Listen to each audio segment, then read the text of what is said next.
Hey everybody, it's Bill. I'm the salty old Marine. Are you a veteran struggling with service-connected disability and you're finding it difficult or hard to work? Maybe you're stuck at 70% or 80% and you can't seem to get to 100%, but you're unable to hold down a job anymore. If that sounds like you might qualify for TDIU through the VA. What is TDIU? Well, it stands for Total Disability Individual Unemployability. That's quite a mouthful. Basically, what it means is that the VA pays you at the 100% disability rate, even though you're not at 100%. Now, that sounds great if you're in that boat where you literally can't work, but it has its pros and cons. So let's break that down.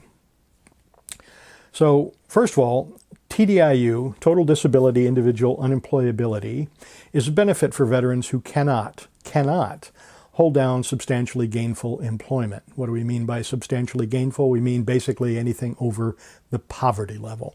So if you're making under the poverty level, you could still get TDIU, for example.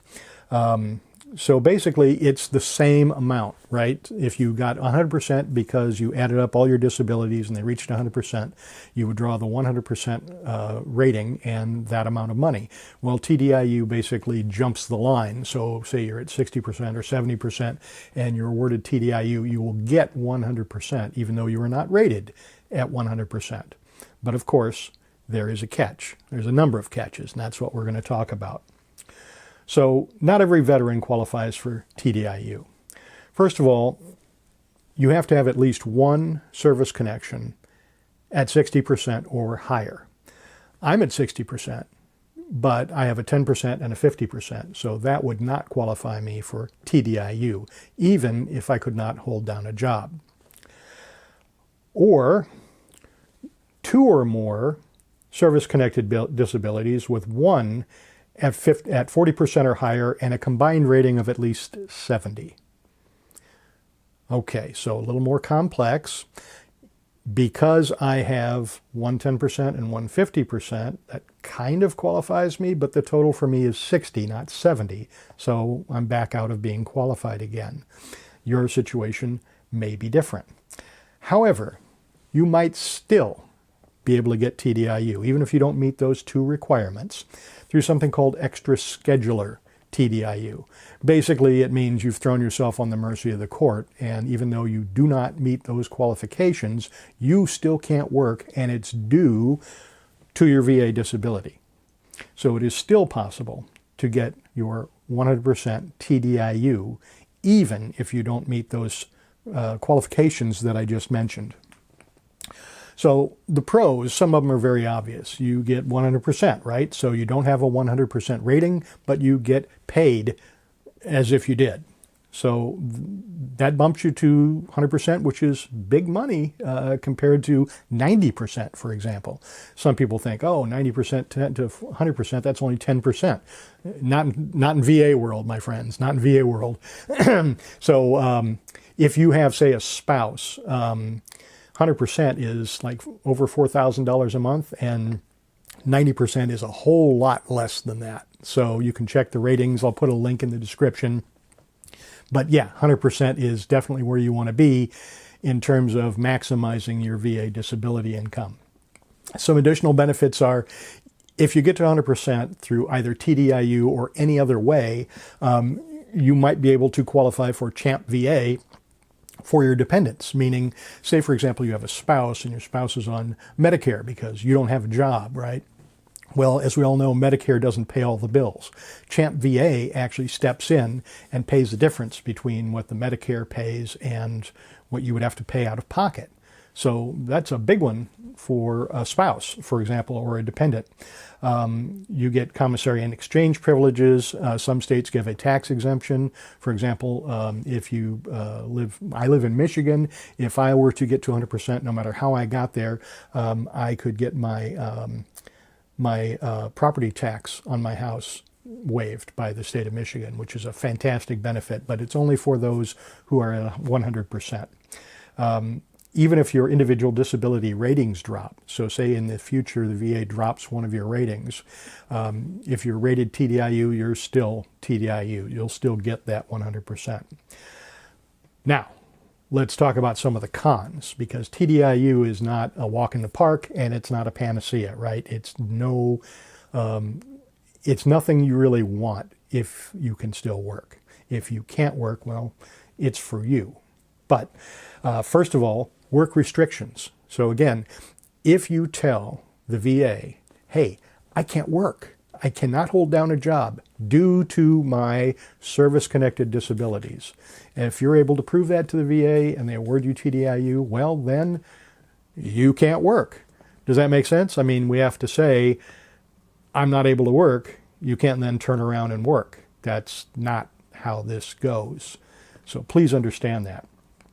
It is not always permanent. It is possible to get TDIU on a temporary basis and have it later reduced. You might have to go through some reevaluations. If your conditions significantly improve, then you might lose your TDIU. It can affect certain benefits, for example, SSDI. Now, I don't know all the details on that. I'll put a link in the description. But just be aware that getting TDIU can affect other types of disability benefits you might be getting from elsewhere.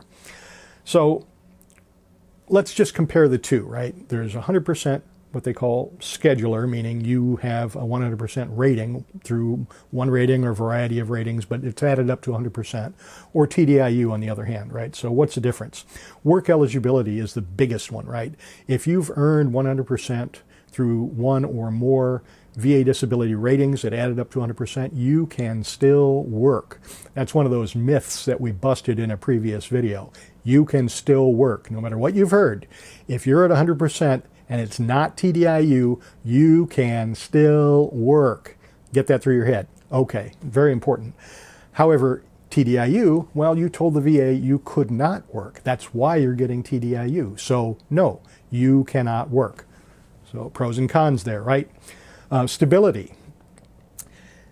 Scheduler, 100%, although nothing is guaranteed to be permanent, is more likely to be permanent than TDIU. TDIU is harder to get. You have to prove that you are unemployable, whereas 100% is 100%. So if you earned 100%, you earned 100%.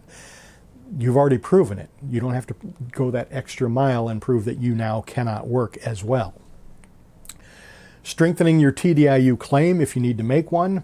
You'll need to get VA and private doctor records. You'll have to get a you may, I should say, have to get a vocational expert opinion explaining why your disabilities make it impossible for you to work. You cannot go back to work, so even part-time jobs can be seen as proof that you can, in fact, work. So, you know, think about this. Again, you're telling the VA, I can't work anymore. Okay, if you can't work anymore, cool. You know, I get it. But that means you can't work anymore. Not part-time jobs, not this, that, and the other. Don't be doing that. That could be fraud. We don't do fraud. We tell the truth. Okay, so if you're struggling with VA disability, TDIU might be exactly what you need if you cannot work anymore. That's what it's for. It's a terrific program for those people. If you're one of those people, that's something you need to be looking into. If you're not one of those people, and especially if you intend to keep working, yeah, keep looking. This is not for you. I'm Bill. I'm the salty old Marine. Thanks for watching the video. Please like, share, subscribe, tell a friend, leave a comment. Comments are incredibly important in the YouTube algorithm, right? So based on the number of comments and the number of likes, YouTube decides to either promote or not promote any particular video or any particular channel. And really, I want to get the word out to as many veterans as possible. I want to share this information and try and make everybody's life a little bit better. As always, have a great day.